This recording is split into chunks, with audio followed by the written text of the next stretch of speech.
Before we get started on the Dharma talk, please join me in invoking the Buddha's name 3 times. Namo Shakyamuni Buddha. Namo Shakyamuni Buddha. Namo Shakyamuni Buddha.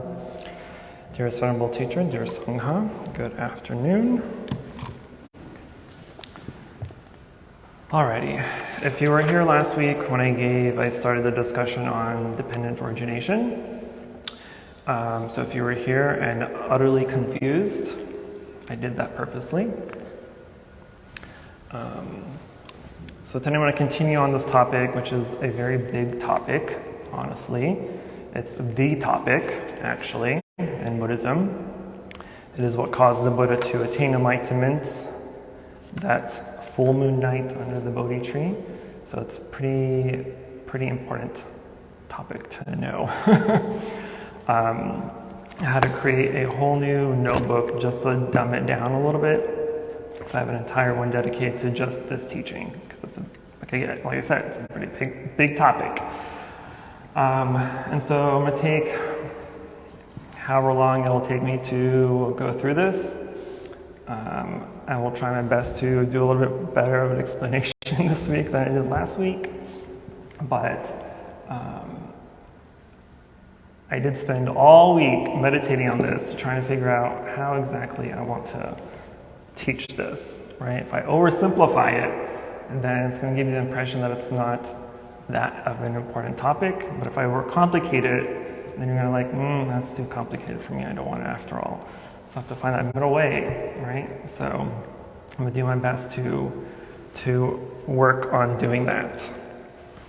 But last week, what we really just went over mostly was to illustrate the Bhava Chakra, which is the wheel of life, which is the visual representation of the 12 links of dependent origination. Pratitya Samutpada is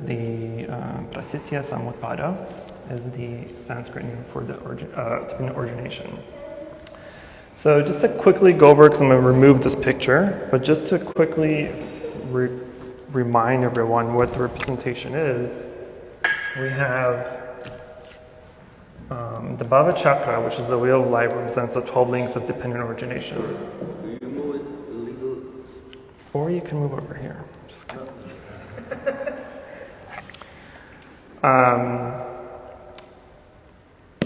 You've lost my train of thought, thanks.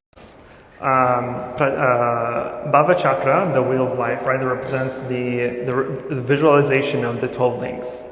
And so we see, of course, this is the Tibetan version of the wheel of life, so it's a little bit more colorful than we would typically see it, but it's still gorgeous regardless. And so when we see the Bhava Chakra, the 12 links are the outer links, right? So each link has an illustration to represent each of the 12 links. And then the inner circle is the 6 realms of existence, as we know, the 3 higher realms and 3 lower realms. And in the center we have a rooster, a snake, and boar, which represents the 3 poisons of ignorance, greed, and anger. This one doesn't have it, but typically in the standard version of the Bhava Chakra, there would be an empty space in the middle, which represents enlightenment or nirvana. So I'm going to take this away because it's busy and I need the space. So what is dependent origination? What is the purpose of dependent origination, right? That was probably a question everyone had last week, is what's the point of dependent origination? Well, I did answer that question last week, not directly. So if you were actually paying attention and you used your wisdom to listen, then you would have found the answer. If you had to ask yourself, what's the reason? What's the point? Then you need more practice. But the point of dependent origination is the law of causality, right? Dependent origination is how beings, or even thoughts, or any phenomena, thoughts, feelings, emotions, any phenomena, come into existence and cease from existence, right? It is the path of how things become and how they cease to be. It's the law of karma. It's a law of what we do in life that causes to come back and being reborn over and over again, right? So this is typically in a circle, right? And so each of the link causes the next one.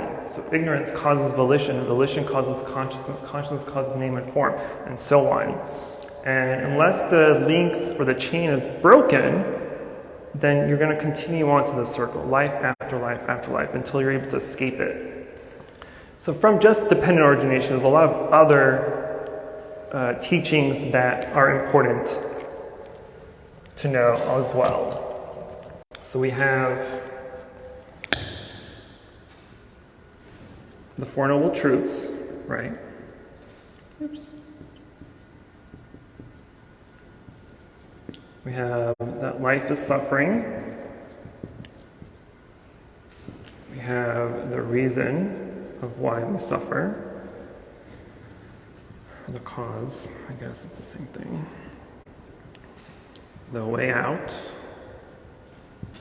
And the path. And so if we go back to the Four Noble Truths, the first noble truth is in life there's suffering, right? Basically asking, why do we suffer? The second noble truth is, what's the reason? What's the cause of our suffering? And the cause of our suffering is because of dependent origination, right? And what is the way out of our cause of suffering? What is the way out of the cyclic existence of samsara, right? And that the way out is by breaking the chain of dependent origination. How do we break the chain? By the Eightfold Path, the fourth noble truth. So the Eightfold Path, as we all already know, hopefully.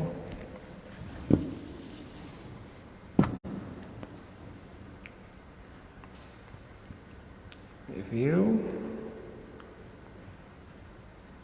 Speech. Action.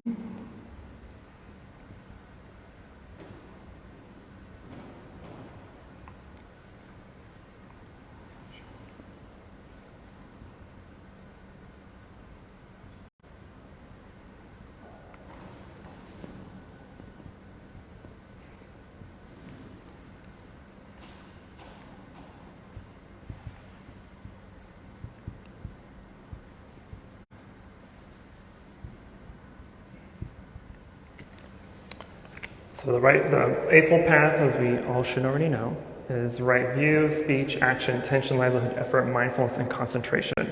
This is the path we need to live by, to practice by, to know, to escape and to break the chain, right? Because for ignorance, what is ignorance? Ignorance in Buddhism is the cause of our suffering. It is the ultimate bad guy. It's what causes us to create wholesome or unwholesome actions, right? So in Buddhism, ignorance doesn't mean the mundane. Typically, out in the world, we hear the word ignorance, we think of stupidity or idiocy, right? But in Buddhism, it's the fact of not knowing. It's the fact of unknowing. It's the teaching of not seeing things as they are, right? Why do we not see things as they are? Because of volition, of our mental formations, right? If we see something, we create either wholesome or unwholesome actions, which then lives in our consciousness. So in Buddhism, there's the 8 consciousnesses.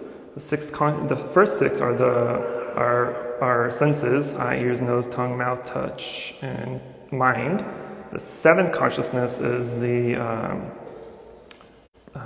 kind of the bucket of where they all come together. And the 8th consciousness, alaya vijnana, is the store consciousness. This is where all our actions, all our thought, speech, and actions are housed, right? Or it's in the store consciousness. And because it's in our consciousness, then there's name and form, or mind and body, right? There's the physical aspects of things, right? Like knowing that I am breathing, right? The breathing is the physical sensation of it, and knowing that you're breathing is the mental aspect of it, right? So there's always the physical and the mental aspects of things.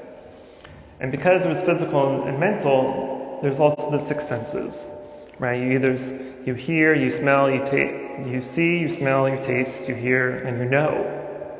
And because of the six senses, we come in contact with them, right? I know that this smells good, or I know that this feels good, or I know that that tastes good. And because of that, then you start to have feelings for it. And of course, there's a plethora of feelings in the world, right? We can't write them all down in one piece of paper, but generally, they're either pleasant, unpleasant, or neutral, right? Generally speaking. And depending on our feelings of the item or of the object, then we have craving or desire toward it. And this is either a desire to have more of it or the desire to become averse to it, right? It's either a desire, good desire or aversion because of it, right? And because of that, we have the potential of clinging to things, to attach to things, right? Because we obviously have attachment to things that are pleasurable. Things that are pleasurable we want more of. Things that are unpleasurable we want less of, right? And then becoming is basically putting that into action.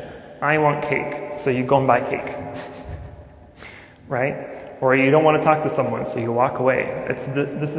Becoming is the action of what just happened in all these subsequent chain links. And because of our actions, then we are birthed. We're born. And because we're born, we have to age and die, right? And the cycle is, and because we have ignorance, we are born again. So the cycle is constantly repeated. Every single life and every single time we do anything, right? Again, links is anything that is physical, it's mental, it's any phenomena, arises and ceases. And until we break this chain, and the chain can be broken at any point, but until the chain is broken, we will still continue to have ignorance. Ignorance is what causes us to be reborn life after life. And from this, we come to the teaching of the three Dharma seals, or the three marks of existence, which is impermanence, non-self, and suffering, or nirvana.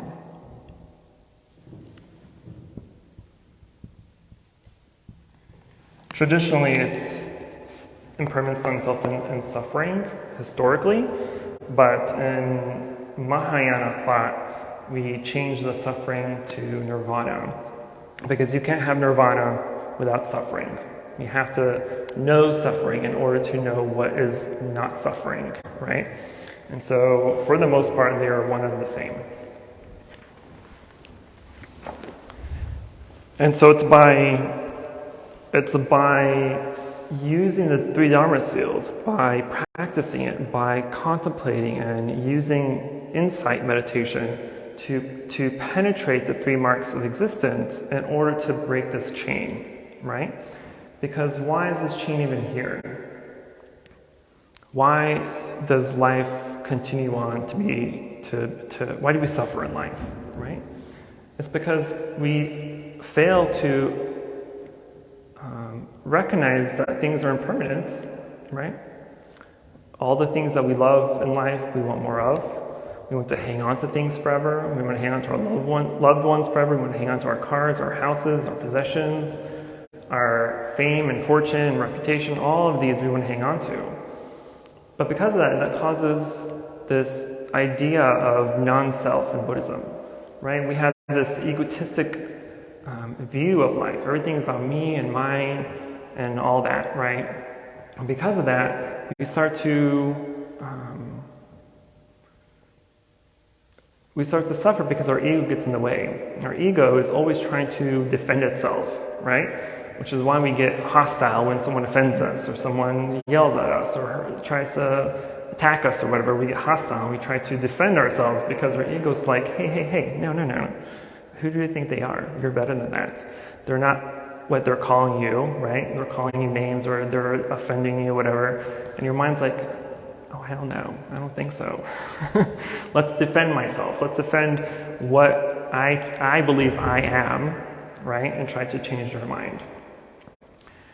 And because of that, it causes us to suffer, right? But as soon as we recognize ignorance, as soon as we penetrate what ignorance is and the ability to see things as they are, then we're able to come to nirvana and break that chain. And until we break that chain, then we will continue to suffer through this life. And so the whole of our lives revolves around these two realities of the physical and the mental aspect of things, right? The mind and the resulting mental physical experience of objects by the mind. And this process is not really a problem in and of itself, right? Because obviously we can't avoid experience, and there's no suffering that comes from those experiences directly. But practically speaking, suffering doesn't come from the objects of existence. It comes from our misunderstanding of the experience, right? Because when we come into contact of things, we have feelings, right? You either like it or you don't like it or you don't care about it. By having feelings, you have ignorance because you're not seeing things as they are. Because you're saying, I like this sound, instead of just knowing that it's just a sound. Instead of saying, I like this cake, just know that the cake, that it's cake, that it's food, that it's nourishment. Well, it's not really nourishment, it's bad for you, but it tastes good.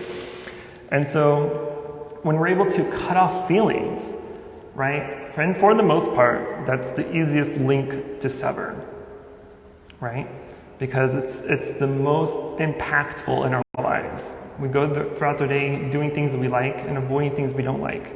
We interact with people we like and we avoid people we don't like, right? So it's something that we always do every single day, moment for moment. So even though it's the most obvious one that we do in life, and it's sort of the easiest one to recognize, that's also hard to not care, not to like things, not to not like things, right? And there's of course there's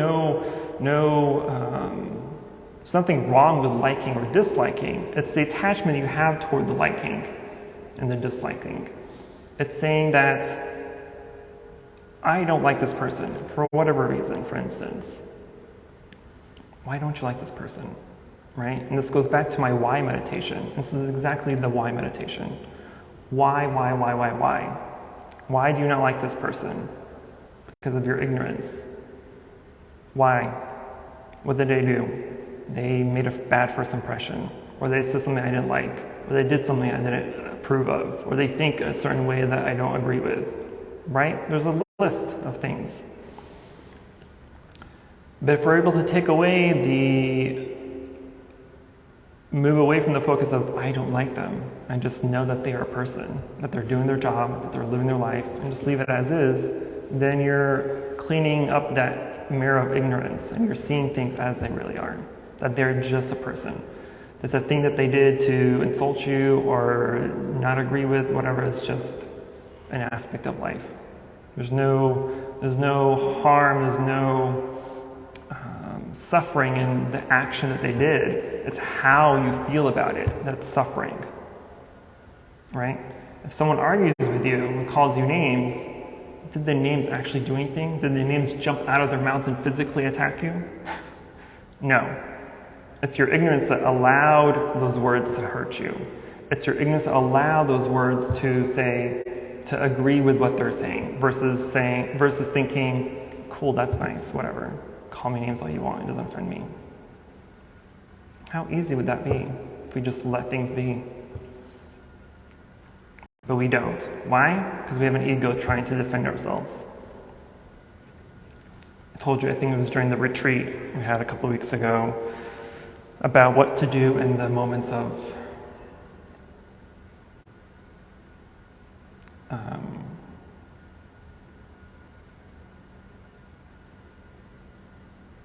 what's the word I'm looking for?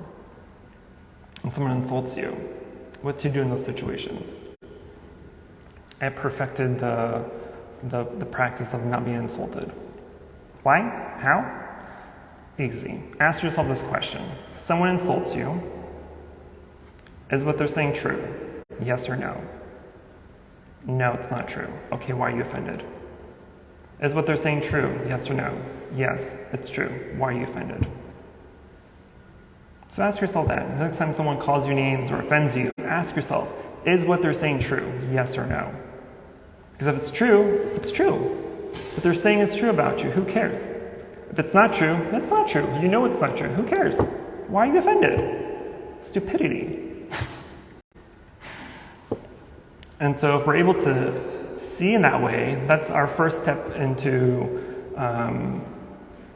relinquishing our ignorance toward things, relinquishing the feelings we have toward people and things and ideas and concepts and perceptions and ignorances, etc., etc., etc. So the next time you come in contact with anything, when you walk outside, when you step into your car, it's not I'm tired or I'm hot or I'm lazy or I'm hungry. Simply just say heat or laziness or hunger, right? There's no you, there's no I, there's no self. Just observe things as they are, for what they are. So if we're sitting here in meditation, for instance, and the door opens, don't ask yourself who's at the door, who made the noise, who dared to disturb our practice, right? What does any of that help you? How does any of that help you? It doesn't, right? It just causes this movie in your mind, this entertainment of these thoughts, of these false perceptions, because now you're making up a movie in your mind. Now you're making up a story of who came in, who they are, what they want, why are they late, why are they doing this, blah, blah, blah, blah, right? The list goes on. But if we're able to just acknowledge door or sound and just continue on with your meditation, then your mind's much more freer. You're not wasting 5-10 minutes making up a story. And we do that all the time. If you people watch, you do that all the time. You make up stories for people. Why? What is it doing? Nothing. You're creating false perception. You're creating habit energies. You're planting seeds in your mind of ignorance, of delusion, of bias, of discrimination. Because if you're people watching, what are you doing? You're judging what they're wearing. You're judging how they're walking. You're judging how they're talking. You're judging whatever it is. Whether it's true or not, you're making a judgment. And that plants seeds in your mind. The next time you see that person, or you see someone that's similar to them or like them, all those seeds that you planted are now growing into a new view of this person.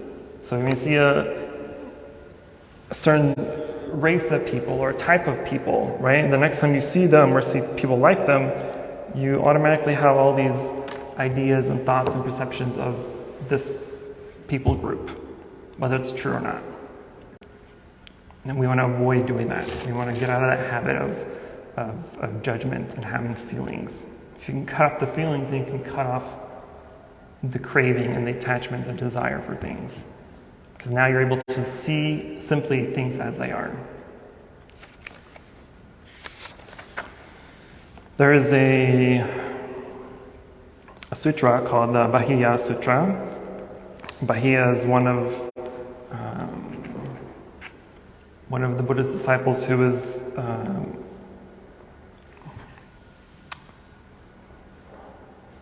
he was one of the quickest disciples to attain enlightenment of the Buddha. How? With this simple teaching. And in the Bahiya Sutra it states, "In what is seen, there will be only what is seen. In what is heard, there will be only what is heard. In what is sensed, there will be only what is sensed. In what is thought, there will be only what is thought."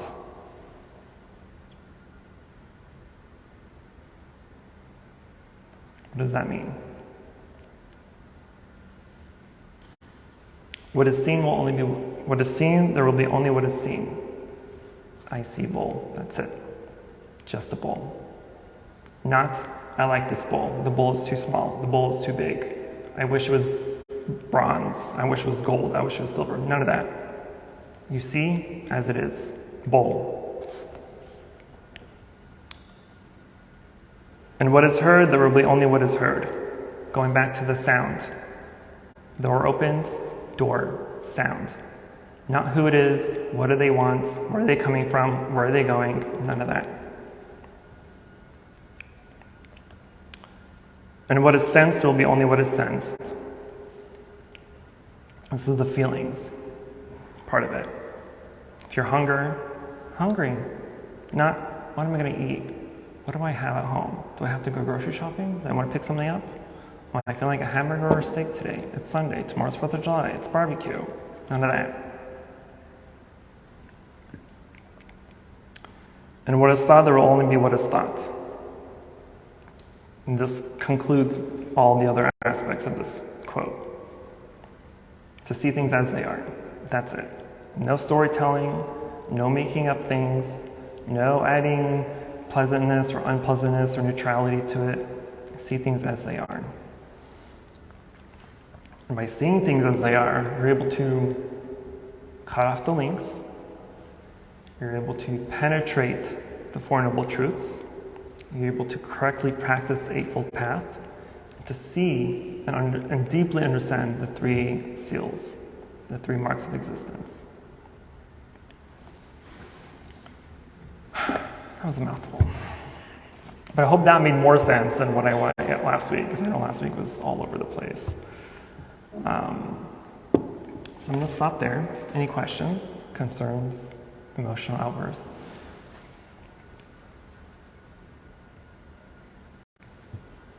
Except you. All your questions lead to 30, 40-minute answers. And so if it's not a simple question, we'll talk about it after the service. I know you. I'm not going to answer your questions. Now, I will. Any actual simple questions? Mine's not simple. I'm sorry? Mine's not simple. This is, oh no, this popped up and, did you see that? Oh, Troy. Good example, broken, whatever. It is what it is. It still works. I don't care. Okay. This is, again, very superficially. And I'm going to meditate on it a little bit more because I'll be doing the talk next week and I'll see how I feel about this. Because I can stop right now. I think I've gave you enough information for you to go and do your own homework.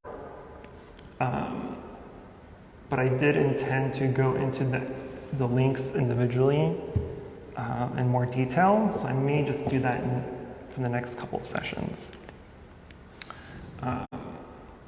Only because, again, I'm emphasizing the extreme importance of this teaching. It's the teaching. I mentioned whenever I have new students and I give them my 3-year syllabus, for the second year, all they do is study the dependent origination. Pratitya samutpada, or pratitya samutpada. That's how important it is. It's easy to superficially understand and say, yes, this makes sense. But did that, yes, this makes sense, enlighten you? Like actually enlighten you? No. You may have had a few aha moments and say, okay, this makes sense. This is what this is about, right? And I have a lot of those, which is why this is one of my favorite topics, because I had so many aha moments. I had to stop meditation the other day to write down some notes because I had an aha moment, which I actually didn't even bring with me.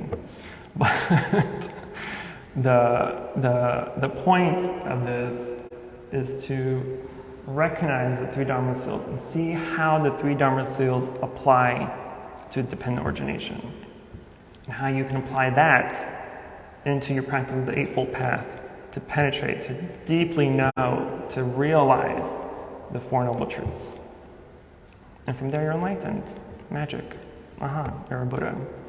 Or an Arhat. Most likely an Arhat, not a Buddha. But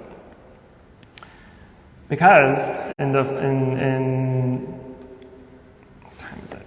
Okay, 5 minutes. The first 4 levels of enlightenment, for instance, the Srotapatthana, the Anagamin, Sakradgamin, Arhat, the stream enter, once returner, non-returner, Arhat, they all, each level gives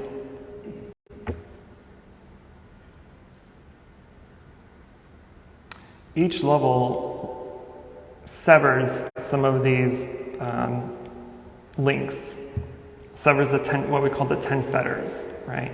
And so the first level of enlightenment, the Srotapatthana, the stream enterer, you recognize and you sever non-self, right? You sever non-self and you have a deep understanding of ignorance. If you are able to let go of non-self and have a deep understanding of ignorance, you've attained the first level of enlightenment, Srotapatthana, which is not difficult. It's doable for our lifetime. And then as you go on to the second level, because the first 3 levels of enlightenment, you sever 5 lower fetters, and for the Arhat, you sever the 5 higher fetters. But the 5 lower fetters, at least you'll recognize or you'll penetrate impermanence, ignorance, and non-self, truly. So, okay, I'm gonna stop now for real. Any last minute questions? Simple questions. Or if your question will take me 2 minutes, 3 minutes to answer it, then I'll answer your question. I don't even want to hear your question. Your questions are always crazy.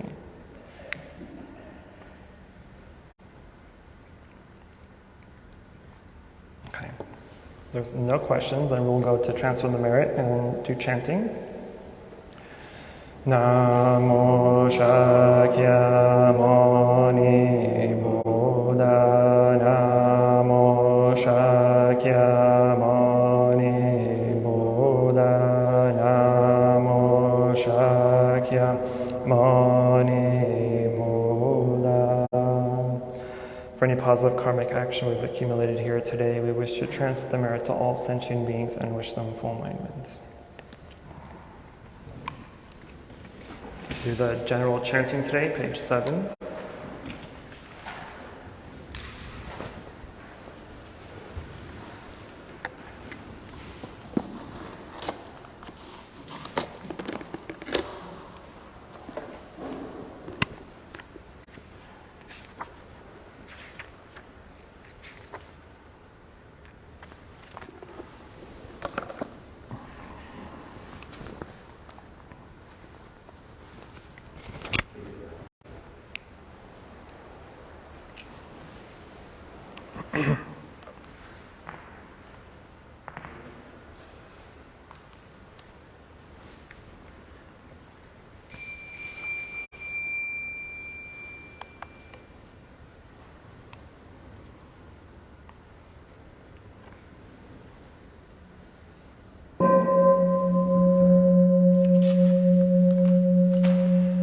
Body, speech, and mind in perfect oneness, I send my heart along with the sound of the. May the hearers awaken from forgetfulness and transcend all anxiety and sorrow. Listen, listen, this wonderful sound brings me back to my true wholeness and the fruit of understanding slowly ripen. May we and all beings be companions of Buddhas and Bodhisattvas. May we awaken from forgetfulness and realize our true home. The incense in the censer now is burning. All the Dharma realm in every these auspicious clouds appearing, our sincere intention thus fulfilling, as all Buddhas now show their perfect body. Homage to the incense cloud canopy, Bodhisattva and great Bodhisattva. Homage to the eternally abiding Buddhas, the supreme Dharma, insatiably Sangha, throughout the Dharma realm and the realm of empty and 3 periods of time.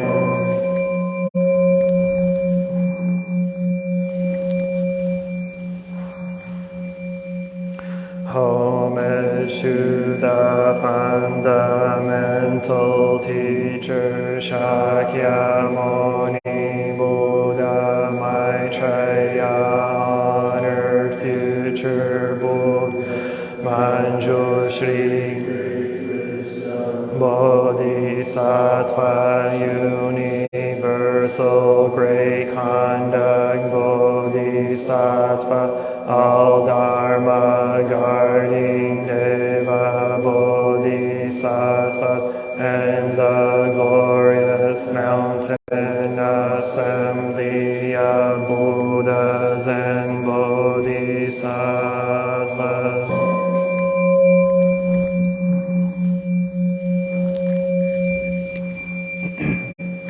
Homage to Amitabha Buddha in the land of ultimate Avalokiteshvara, great compassion Bodhisattva, great strength Bodhisattva, earth store great vow Bodhisattva, and the assembly of great pure sea light Bodhisattvas.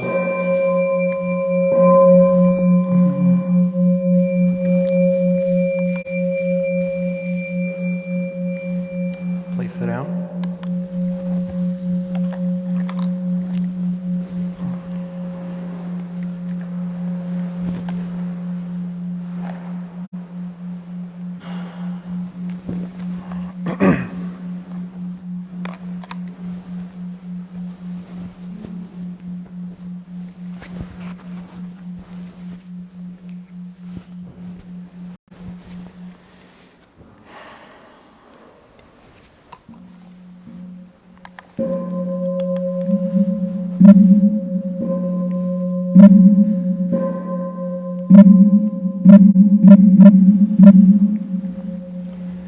Namo great compassionate Buddhas and Bodhisattvas. Namo great compassionate Buddhas and Bodhisattvas. Namo great compassionate Buddhas and Bodhisattvas. Namo Ratnatrayaya.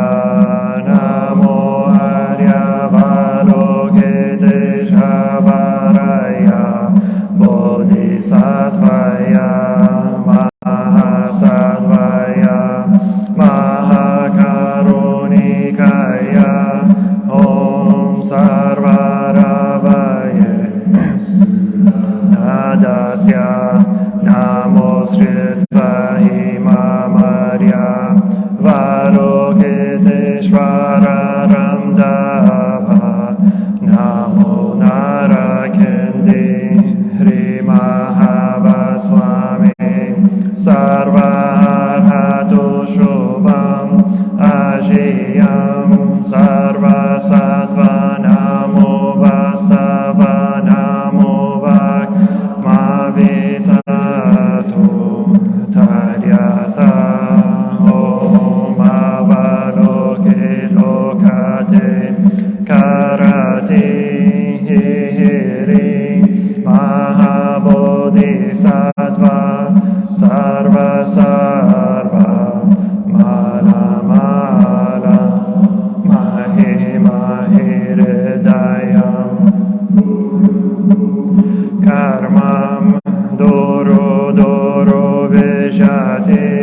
Mahavijate Daradara Rinishwaraya Chala Chala Vimala Muktalehi Shina Shina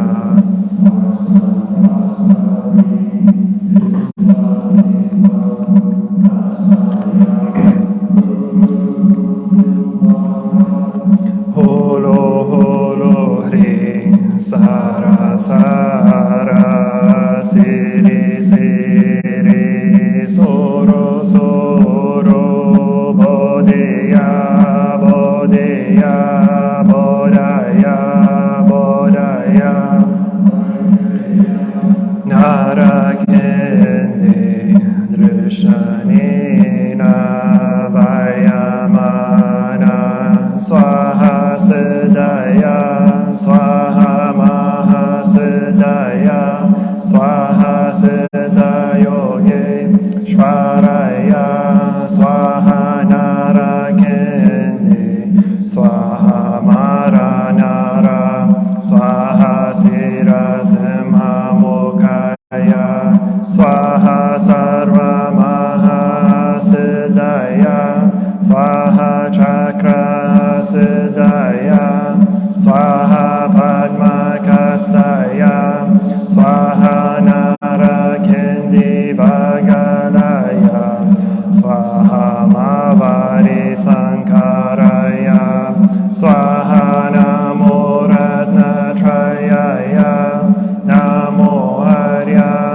Palokite Shavaraya Swaha Om Siddhyanto Mantra Palaya Swaha The Dharma body is bringing morning light in concentration. My heart is at peace. A half smile is born on my lips. This is a new day, and I vow to go through in mindfulness. The sun of wisdom has risen, shining in every direction. Noble sun, diligently bring your mind into meditation. Namo Shakyamunaye Bodhaya. Namo Shakyamunaye Bodhaya. Namo Munaye Bodhaya. The unsurpassed, profound, and wonderful Dharma is difficult to encounter in hundreds of millions of eons. I now see and hear it, receive and uphold, and I vow to fathom the Tathagata's true meaning. Namo Shakyamuni Buddha. Namo Shakyamuni Buddha. Namo Shakyamuni Buddha. The one who bows and the one who is bowed to are both by nature empty. Therefore the communication between them is inexpressibly perfect. Our practice and is the net of Indra, reflecting all Buddhas everywhere, as my own person reflects in all Buddhas, to whom whole life I go for refuge. Offering light in the 10 directions, the Buddha, the Dharma, and the Sangha, to whom we bow in gratitude.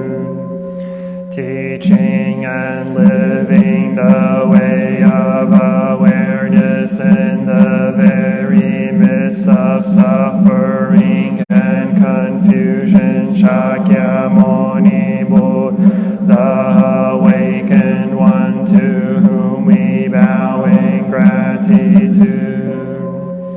cutting through ignorance, awakening our hearts and our minds. Manjushri, the Bodhisattva of great understanding, to whom we bow in gratitude. Working mindfully, working joyfully for the sake of all beings, Samanta Bhadra, the Bodhisattva of great action, to whom we bow in gratitude. Responding to suffering, serving beings in countless ways, Avalokiteshvara, the Bodhisattva of great compassion, to whom we bow in gratitude. Seed of awakening and loving kindness in children, sprouts and all beings, Maitreya, the Buddha to be. We bow in gratitude. Showing the way fearlessly and compassionately, the stream of all our ancestral teachers, to whom we bow in gratitude.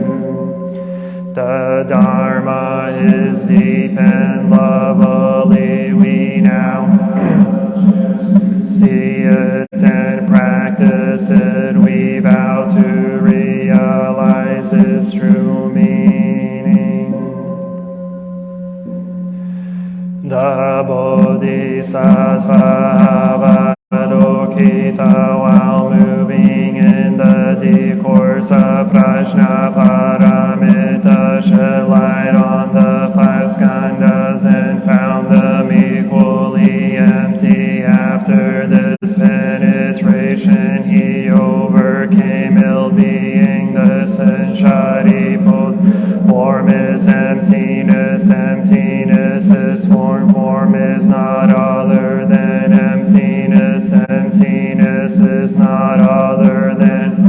The same is true with feelings, perceptions, mental formations, and consciousness. Listen, Shadiputra, all dharmas are marked with emptiness. They are neither produced nor destroyed, neither defiled nor immaculate, neither increasing nor decreasing. Therefore, in emptiness there is neither form nor feelings, no perception, nor mental formations, nor consciousness, no eye or ear or nose or tongue or body or mind, no form, no sound, no smell, no taste, no object of mind, no realms of elements, no interdependent origins, and no extinction of no ill-being, no cause of ill-being, no end of ill-being, and no path, no understanding, no attainment, because there is no attainment. The Bodhisattva's ground in Prajna Paramita find no obstacles for their minds, having no obstacles, overcome fear, liberating themselves forever from illusion and realizing perfect nirvana. All Buddhas in the past, present, and future arrive Anuttara Samyak Sambodhi. Therefore one should know that perfect understanding is the highest mantra, the unequaled mantra, the destroyer of ill-being, the incorruptible truth. The mantra of Prajna Paramita should therefore be Gate Gate Para Gate Para Samgate Bodhi Swaha Gate Gate Para Gate Para Samgate Bodhi Swaha Gate Gate Para Gate Para Samgate Bodhi Swaha. We invoke your name, Avalokiteshvara. We aspire to learn your way of listening in order to help relieve the suffering in the world. You know how to listen in order to understand. We invoke your name in order to practice listening with all our attention.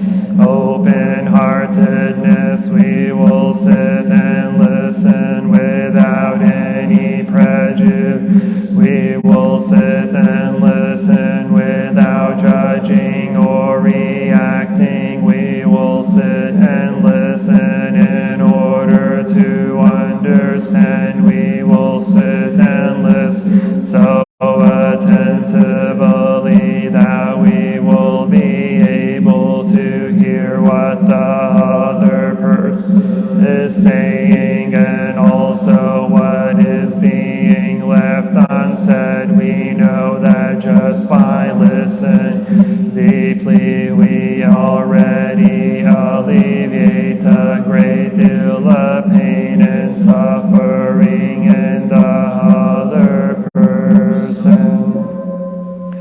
We invoke your name, Manjushri. We aspire to learn your way, which is to be still and to look deeply into the heart of things, into the hearts of people.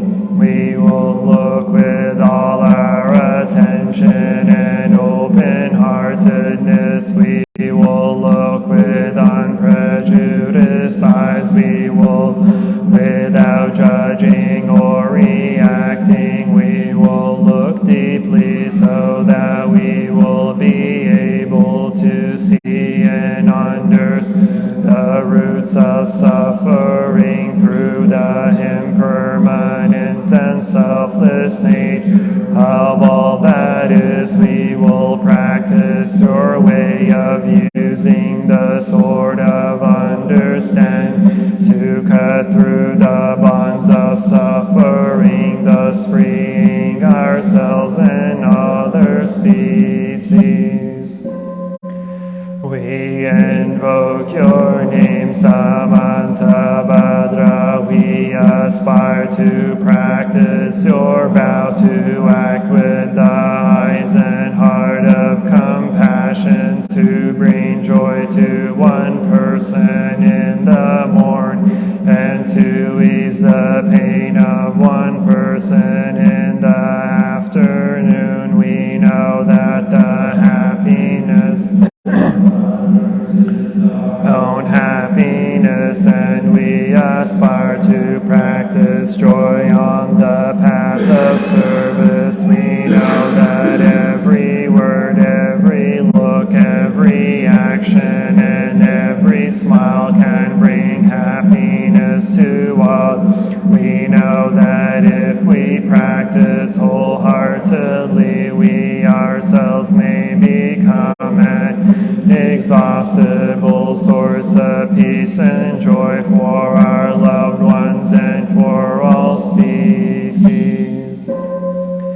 We invoke your name, Shittigadva. We aspire to learn your way of being present where there is darkness, suffering, oppression, and despair.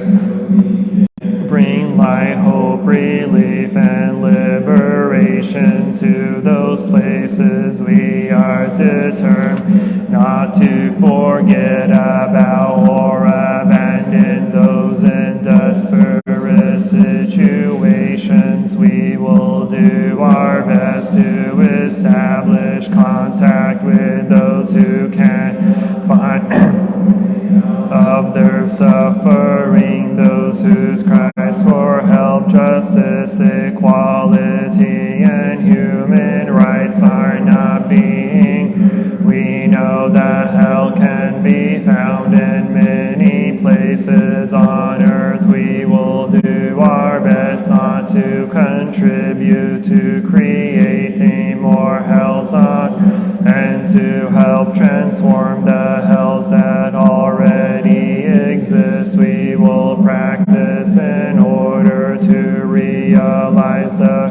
qualities of persevere and stability, so that like the earth we can always be support and faithful to those in need.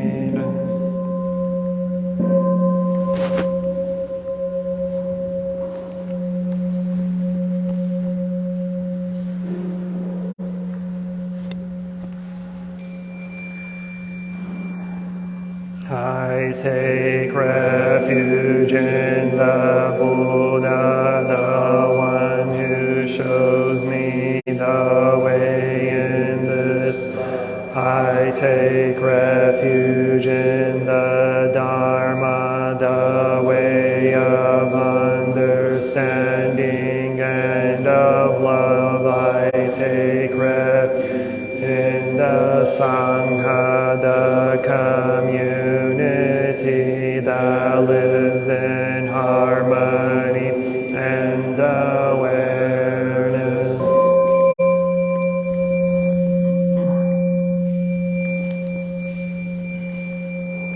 Dwelling in the refuge of Buddha, I clearly see the path of light and beauty in the world. Dwell in the refuge of Dharma, I learn to open many doors on the path of transformation. Dwelling in the refuge of Sangha, shining light that supports me, keeping my practice free of obstruction.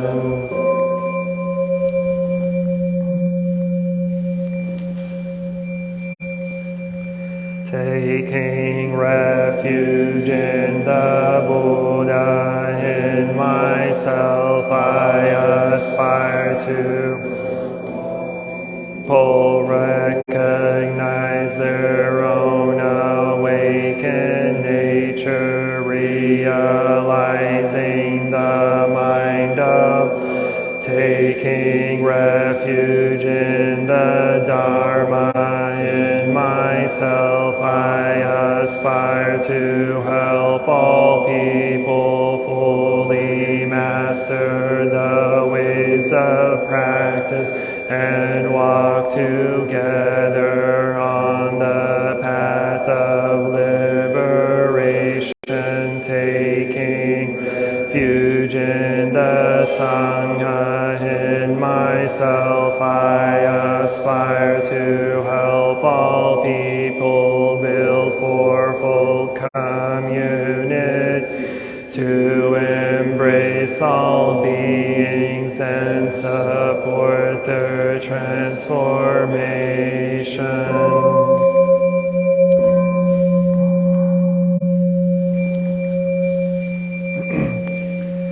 Reciting the sutras, practicing the way of awareness gives rise to benefits without limit. We vow to share the fruits with all beings. We vow to offer tribute to parents, teachers, friends, numerous beings.